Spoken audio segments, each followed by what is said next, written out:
Hello అందరికీ welcome to my channel. ఎలా ఉన్నారండి? బాగున్నారా? నేను కూడా బాగున్నాను. మీరందరూ కూడా బాగున్నారని బాగుండాలని కోరుకుంటూ ఈ రోజు వ్లాగ్ అయితే చిన్న వ్లాగ్ అయితే చేశాను అనమాట. సండే రోజు మార్నింగే స్టార్ట్ చేశాను. అనుకోకుండా వ్లాగ్ అయితే తీద్దామనుకున్నాను. యాక్చువల్గా చాలామంది మనల్ని అయితే కుకింగ్ వీడియోస్ అడుగుతున్నారు, అందుకనేసి కుకింగ్ వీడియో చేద్దామన్నట్టు స్టార్ట్ చేశాను అనమాట. ఇదిగోండి సండే అయితే లేటు, ఇంకా పొద్దున్నే లేచి టీవీ అయితే మోగుతూ ఉంటుంది. అది కూడా మంచి మంచి పాటలు అనమాట. మార్నింగే అయితే కానీ ఎఫ్ఎం ఉంటుంది, లేదంటే మన ఈ హోమ్ థియేటర్లో సాంగ్స్, బ్లూటూత్ పెట్టి సాంగ్స్, లేదు టీవీలో పాటలు, ఏదో ఒకటి. సండే మాత్రం ఫుల్గా పాటలు పెట్టుకొని ఎంజాయ్ చేస్తాం మా ఫ్యామిలీ మొత్తం. అంటే నేను, మా వారు, మా పిల్లలు అందరమీ ఎక్కువగా పాటలు ఇష్టంగా వింటుంటాం. మరి మీ ఇంట్లో కూడా అంతేనా? ఇంకా కిచెన్లోకి అయితే వచ్చేసాను. ఆల్రెడీ ఇవన్నీ చేసేసాను. అనుకోకుండా వ్లాగ్ అయితే స్టార్ట్ చేశాను అనమాట. ఫస్ట్ అయితే పూరీలు చేద్దాం అనుకున్నా ఈరోజు టిఫిన్లోకి. అందుకని పిండి అయితే ఇలా కలిపి పెట్టేశాను. చూసారా పిండి ఎంత బాగా చక్కగా కలిపాను. అంటే మన చేతికి అంటుకోకుండా ఉండాలన్నమాట. అది కరెక్ట్గా ఉన్నట్టు పిండి కలపటం అంటే.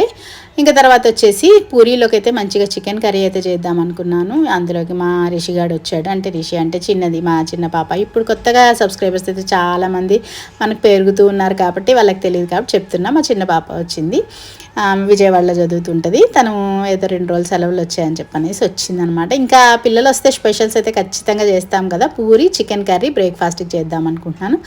ఈ రెసిపీనే మీకైతే కొంచెం లైట్గా రెసిపీ లాగా అనుకోండి, వ్లాగ్ అనుకోండి, అలాగా కొంచెంగా అయితే షేర్ చేద్దాం అనుకుంటున్నాను. ఈ లోపల మసాలా అవన్నీ కూడా మిక్సీకి వేసి పెట్టేసుకున్నాను. మా వారిని చికెన్కి వాటికి పంపించున్నాను, తీసుకొని వచ్చారు. వాటితో పాటు ఇలాగా కొత్తిమీర, కరివేపాకు. సండే అంటే కొత్తిమీర, కరివేపాకు, వీటితో అయితే మంచిగా పని అయితే ఉంటుంది. అవన్నీ తెప్పించాను, ఫ్రెష్గా ఉన్నాయి. బాగా పెద్ద కట్టలు ఇచ్చారు. తర్వాత ఎగ్స్, తర్వాత పెరుగు కూడా కావాల్సి ఉన్నింది. అట్లా కొన్ని అయితే తెప్పించాను. ఇదిగోండి పచ్చిమిరపకాయలు, మిగతావన్నీ ఉన్నాయి. జనరల్గా కూరగాయలు ఏంటంటే నేనే తెచ్చుకుంటుంటాను ఎక్కువ శాతం.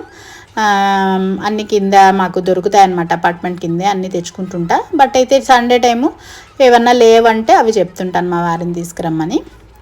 తర్వాత అయితే చికెన్ తెప్పించాను. పిల్లలైతే ఎక్కువగా ఈ బాయిలర్ చికెన్ తినడానికే నచ్చుతారు. ఈ నాటుకోడి అవన్నీ కూడా అంత ఇష్టంగా తినరు. బ్రాయిలర్ చికెనే బాగా ఇష్టంగా తింటారు కాబట్టి ఇంకా వాళ్ళ కోసం తప్పదు. ఇట్లా చికెన్ కడిగేటప్పుడైతే నేను ఒక చిన్న టిప్ చెప్తానండి. బాగా మనం ఫస్ట్ మొత్తం అన్నీ క్లీన్ చేసేసుకొని పీసెస్ అన్నీ నేను ఒక్కొక్క పీస్గా క్లీన్ చేసుకుంటాను. తర్వాత ఉప్పు, పసుపు వేసి బాగా ఇలా కలిపేసి వీలైతే ఒక 5 నిమిషాలు అట్లా వదిలేసి అయినా కూడా క్లీన్ చేస్తానన్నమాట. అప్పుడైతే మనకి చికెన్ కానివ్వండి, అసలు చేప కూడా ఇదే విధంగా క్లీన్ చేసుకుంటాను నేను. నీసు వాసన రాకుండా మంచిగా ఉంటుంది. లేదంటే ఒక్కొక్కసారి చికెన్ అవి మనకి ఎంత బాగా చేసినా కూడా ఒక్కొక్కసారి చికెన్ నీసు వాసన వస్తుంది. ఆ వాసన వచ్చిందంటే ఇంకా ఆ కూరను అసలు తాకబుద్దే అవ్వదు. కాబట్టి ఇదైతే ఒక చిన్న టిప్ అయితే మీకు షేర్ చేస్తున్నా. ఖచ్చితంగా చాలా యూస్ఫుల్ టిప్, అది మీరు ట్రై చేసి చూడండి. ఇంక ఇప్పుడైతే ప్యాన్ పెట్టేశాను, ఆయిల్ వేసేసి ఈ ఎర్రగడ్డ, పచ్చిమిరపకాయ ఇవన్నీ తరిగేసాను కదా, ఇవన్నీ కూడా ఆయిల్ వేసి వేయించుతాను. ఇదిగోండి పక్క నుంచి మరి రిషిగాడు వచ్చి వీడియో తీస్తున్నాను అని వచ్చి చూస్తూ ఉంది. చిన్నది ఉందంటే ఇంట్లో నా చుట్టూ తిరుగుతూనే ఉంటుంది. ఎప్పుడు నేను కిచెన్లో ఉన్నంటే వచ్చి ఏదో కబుర్లు చెప్తా ఉంటుంది. అదే మా లాసి అయితే పెద్దామా ఎక్కువ కిచెన్లోకి ఉండనుకోండి, ఇద్దరం ఉన్నామనుకో, అమ్మ నువ్వు వెళ్ళిపో నేను చేస్తా అంటది. నేనుంటే ఆమె ఉండకూడదు అంటది, ఆమె ఉన్నప్పుడు నన్ను ఉండద్దు అంటది. అట్లా ఒక్కొక్క స్టైల్ పిల్లలు కూడా. ఇంకా ఎర్రగడ్డలు అవి బాగా వేగిపోయినాక టమాటో కూడా వేసి వేగిస్తున్నాను అనమాట. మూత పెడితే టమాటాలు తొందరగా మగ్గిపోతాయి కదా. నేనైతే సింపుల్ చికెన్ రెసిపీ చూపిస్తున్నాను ఇప్పుడైతే. చాలా సింపుల్, మామూలుగా పిల్లలు కూడా చేసేయచ్చు అలాంటి చికెన్ రెసిపీ.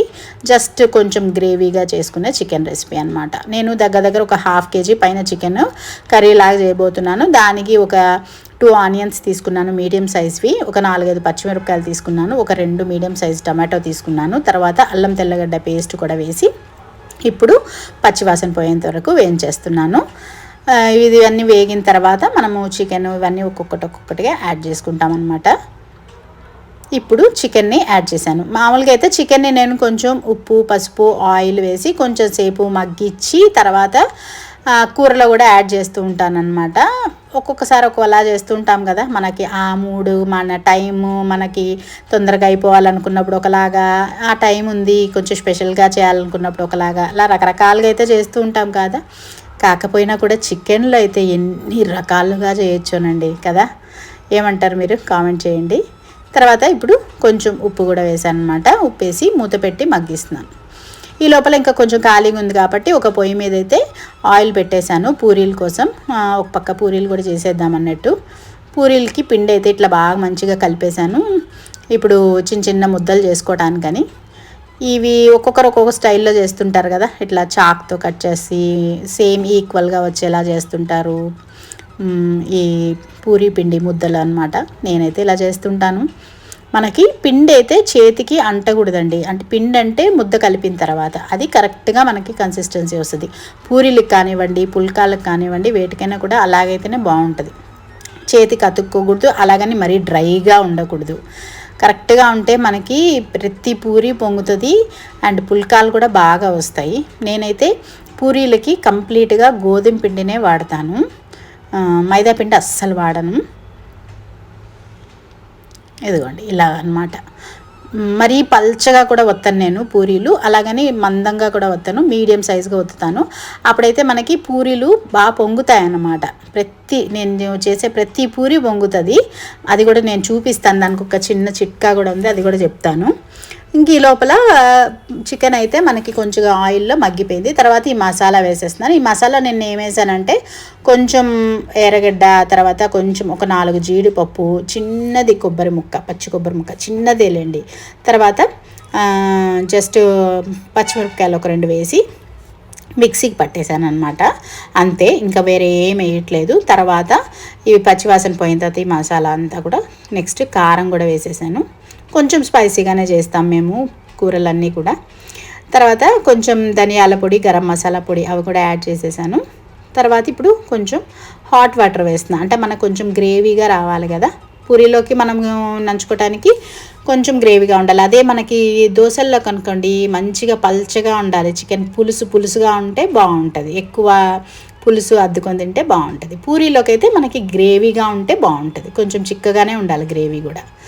ఇంకా కొత్తిమీర వేసేసి మూత పెట్టేశాను. ఈ లోపల పూరీలు కూడా చేసేస్తున్నాను. ఇదిగోండి ఇక్కడే నేను పూరీలకి సపరేట్గా పీట మీద ఏం చేయను, జస్ట్ ఈ మార్బల్ ఉంటుంది కదా కిచెన్ గట్టు పైన క్లీన్ చేసేసుకొని అక్కడే చేసుకుంటా కన్వీనియంట్గా. ఇట్లా పూరీలు మనం చేసేటప్పుడు ఇట్లా ఒత్తుతూ చేస్తే మనకి ప్రతి పూరి కూడా పొంగుతుందండి. ఇంక ఇలాగా పూరీలు కూడా రెడీ అయిపోయినాయి, కర్రీ కూడా రెడీ అయిపోయింది. యమ్మీ టేస్టీగా ఉండిందండి నిజంగా, సూపర్గా. పిల్లలు కూడా మంచిగా ఎంజాయ్ చేస్తూ తిన్నారు. సూపర్గా ఉంది మా అని చెప్పారు.